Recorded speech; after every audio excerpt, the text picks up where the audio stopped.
Curfew শিথিলের প্রভাব পড়েছে বাজার দরেও। গেল কয়েকদিন আগেও কারফিউ সহ নানা কারণে ব্রাহ্মণবাড়িয়ার শাকসবজির বাজার দর ছিল অনেকটা চড়া, কিন্তু কারফিউ দীর্ঘ সময় শিথিল হওয়ায় শাকসবজির সরবরাহ বেড়েছে। এতে করে ব্রাহ্মণবাড়িয়ায় সব ধরনের সবজির দামই কমেছে কেজিতে 20 থেকে 30 টাকা পর্যন্ত। জামালপুরের বাজারে দেখা গেছে গত সপ্তাহে কারফিউর সময় মাছ মাংসের যে চড়া দাম ছিল সেটি এখনো একই আছে। মুরগি বিক্রি হচ্ছে 150 থেকে 170 টাকায়, আর প্রতি কেজি খাসির মাংস বিক্রি হচ্ছে 1100 টাকা থেকে 1150 টাকায়। পাশাপাশি চড়া মাছের বাজারও।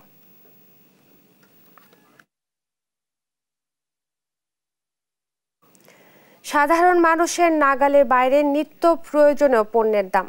বিস্তারিত জানাতে বরগুনা থেকে যুক্ত হচ্ছেন সহকর্মী রিয়াজ আহমেদ মুসা। রিয়াজ, নিত্য পণ্যের বাজার দর কেমন দেখছেন, ক্রেতারা কি বলছেন? অসংখ্য ধন্যবাদ। আমি এখন রয়েছি বরগুনা পৌরবাজার এলাকায়। নানা অজুহাতে নিত্যপণ্যের সরবরাহের ঘাটতির দোহাই দিয়ে কিন্তু প্রতিনিয়তই কিন্তু কোনো না কোনো পণ্যের দাম বাড়ছে। যে পণ্যের দাম বাড়ছে সেটি আর কিন্তু কমার কোনো লক্ষণ নেই। আমি এখন রয়েছি পৌর মাছ বাজারে এবং মাছের সরবরাহ যেমনটা রয়েছে তার থেকে কিন্তু ক্রেতার সংখ্যা খুব বেশি, এবং যে কারণে কিন্তু দাম খুবই চড়ায়। আর এদিকে 3 নম্বর সতর্কতা সংকেত থাকার কারণে সাগরে মাছ ধরতে জেলেরা যেতে পারছে না। সবাই কিন্তু কুলে ফিরে থাকার কারণে মাছের যে ঘাটতি সেটি কিন্তু এখন দৃশ্যমান। আমি যদি একটু দাম বলার চেষ্টা করি, ইলিশ বিক্রি হচ্ছে 800 থেকে 2000 টাকা কেজি দরে, তপসে মাছ 800 টাকা কেজি দরে বিক্রি হচ্ছে, যেটি 6 থেকে 700 টাকা ছিল, এবং পোয়া মাছ 300 থেকে 350 টাকা কেজি দরে বিক্রি হচ্ছে।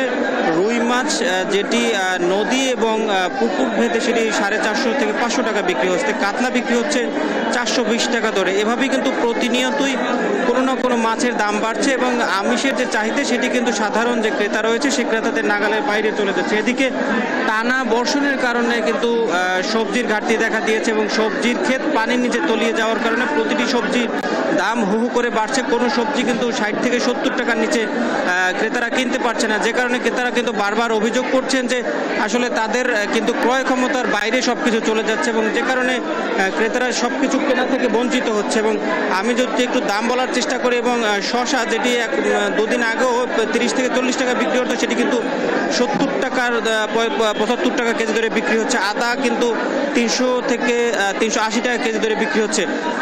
এভাবেই প্রতিটি পণ্যের দাম প্রতিনিয়তই বাড়ছে, এবং ক্রেতারা বলছে এভাবে বাড়তে থাকলে কিন্তু তাদের না খেয়ে দিন যাপন করতে হবে। এই ছিল বরগুনা থেকে আমার কাছে সর্বশেষ। বরগুনা থেকে বাজার পরিস্থিতি জানাচ্ছিলেন সহকর্মী রিয়াজ আহমেদ মুসা।